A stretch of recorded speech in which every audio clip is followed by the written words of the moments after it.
খেজুরের গুড় দিয়ে খুবই মজাদার একটি সন্ধ্যার নাস্তা আজকে আমি আপনাদের সঙ্গে শেয়ার করার চেষ্টা করব। তো এখানে হয়েছে আমি নাস্তাটা বানানোর জন্য আমার যে উপকরণটি লাগবে, আমি এখানে হয়েছে শুকনো চালের গুঁড়া নিয়ে নিয়েছি। এটা আমার ছিল ঘরে। তো আমি এখান থেকে আমার পরিমাণ মতন কিছু চালের গুঁড়া এখন আমি নিয়ে নিব। তো আপনারাও কিন্তু আপনাদের যতটুকু প্রয়োজন আপনারা নিয়ে নিবেন।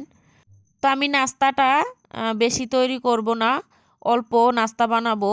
সে কারণে আমি এখানে পরিমাণ মতো চালের গুঁড়াটা আমি নিয়ে নিয়েছি। আর আমার এখানে লাগবে হয়েছে খেজুরের গুড়, যে গুড়টি হয়েছে বাটালি গুড় সেগুলা। তো এখানে আমি 2 টুকরো নিয়ে নিয়েছি। তো আমার 2টা লাগবে না। এখান থেকে আমি এই যে বড়টা আমি শুধু অ্যাড করব। তো এখন হয়েছে আমি একটি ছুরি দিয়ে ভালোভাবে আমি গুড়টাকে আমি টুকরো টুকরো করে নিচ্ছি। যেহেতু গুড়টা বড়, তো সে কারণে এটাকে ছোট ছোট টুকরো করলে তাহলে আপনার পিঠাটা বানালো ভালো হবে। সে কারণে আমি এখন ছুরি দিয়ে ভালোভাবে এখন খেজুরের টুকরাটা থেকে গুড়টা বের করে নিচ্ছি। তো আমি কিন্তু কোনো রকম চিনি অ্যাড করব না, শুধুমাত্র এই গুড় দিয়ে কিন্তু আজকে আমি নাস্তাটা তৈরি করব। তো এখানে হয়েছে আমি এখন ভালোভাবে এখন হাত দিয়ে এটাকে একটু ডলে নিচ্ছি, যাতে করে কোনো রকম দলা না থাকে। সে কারণে গুড়টা যাতে ভেঙে যায়। তো এখানে হয়েছে আমি এখন এই যে চালের গুঁড়াটার মধ্যে করে আমি এখন সমস্ত গুড়টা আমি এখন ঢেলে দেব। তো এখানে কিন্তু আমি বললাম এখানে কোনো চিনি অ্যাড করব না। এই এক টুকরো খেজুরের বাটালি গুড়টা দিয়ে কিন্তু আজকে আমি সন্ধ্যার নাস্তাটা তৈরি করব। আর নাস্তাটা কিন্তু খেতে অসাধারণ। তো এখানে হয়েছে আমি সামান্য একটু পরিমাণে লবণ অ্যাড করে দিছি। তো আপনারা চাইলে নাও দিতে পারেন, আমি লবণটা অ্যাড করলাম। তো এখন হয়েছে আমি সমস্ত উপকরণগুলি এখন ভালোভাবে হাত দিয়ে ডলে ডলে নিচ্ছি, যাতে করে সমস্ত উপকরণগুলা মিক্সড হয়ে যায় সে কারণে।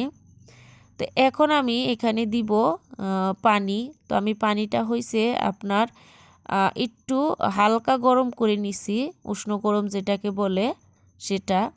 আর এখন আমি এই পানিটা দিয়ে অল্প অল্প করে পানিটা দিতে হবে, তা না হলে কিন্তু পাতলা হয়ে যাবে ডোটা। সে কারণে আমি এই যে পানিটা অল্প অল্প করে দিচ্ছি আর হাত দিয়ে কিন্তু মেখে মেখে নিচ্ছি। তো আমি কিন্তু পরিমাণ মতন করে এখানে পানিটা অ্যাড করে দিব। তো আপনারাও কিন্তু করবেন এভাবে। আর অনেকে করে, আমি যেভাবে করলাম আমি আপনাদের সঙ্গে শেয়ার করার চেষ্টা করতেছি। তো এখানে হয়েছে এই যে দেখুন আমার কিন্তু ডোটা অলরেডি হয়ে গেছে। আর এখন আমি আর একটু ভালো করে এখন চামিচের মাধ্যমে একটু মিক্স করে নিচ্ছি। তো আমি এখন হয়েছে এই পিঠা বানাতে চলে যাব। তো এই পাশে হয়েছে আমি কড়াইতে পরিমাণ মতো তেল দিয়ে নিয়েছি। আর এখন হয়েছে আমি পিঠাটা দিয়ে নিব। আর এই সন্ধ্যার নাস্তার এই পিঠাটা কিন্তু খেতে খুবই মজার। আমরা যখন খেয়েছি খুবই ভালো লাগছে আমাদের কাছে। তো এখন হয়েছে এই যে দেখুন আমার পিঠাটা কিন্তু মোটামুটি হয়ে গেছে একটা পিঠা। তো আমি এখন ভালো করে ওপাশ করে উল্টিয়ে দিব, যাতে করে পিঠাটা চারিপাশে হয়ে যায়। আর অনেকে কিন্তু আমার থেকেও ভালো ভালো নাস্তা তৈরি করতে পারে। আমি ততটা ভালো নাস্তা তৈরি করতে পারি না। তো তারপরও আমি আমার আপু ভাইয়াদের সঙ্গে শেয়ার করার চেষ্টা করতেছি।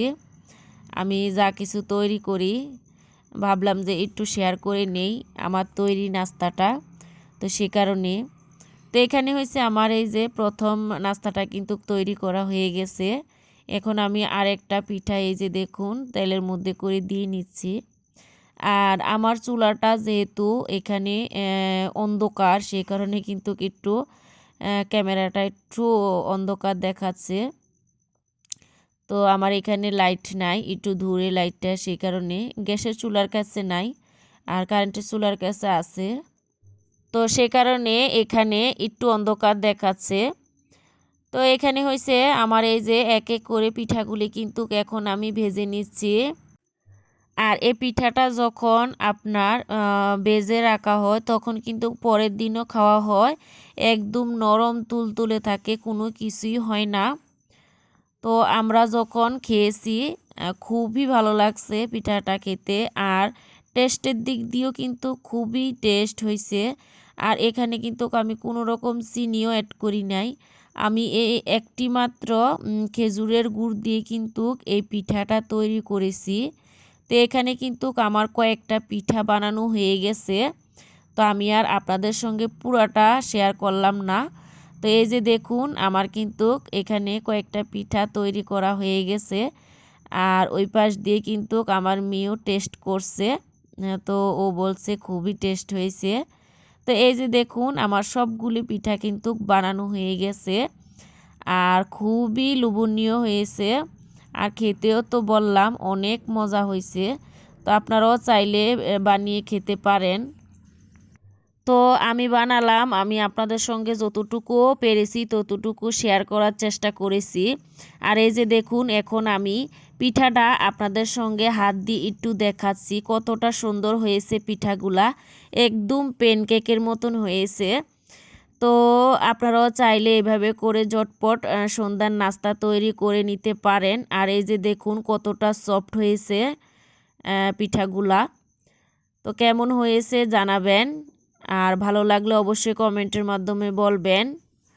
তো আজকে আমি ভিডিওটা এখানে শেষ করে নিচ্ছি। আপনারা ভালো থাকবেন, সুস্থ থাকবেন, আমি দোয়া করি আপনারাও আমাদের জন্য দোয়া করবেন। তো আজকের পর্যন্ত ভিডিওটি এখানে শেষ করে নিচ্ছি। আল্লাহ হাফেজ।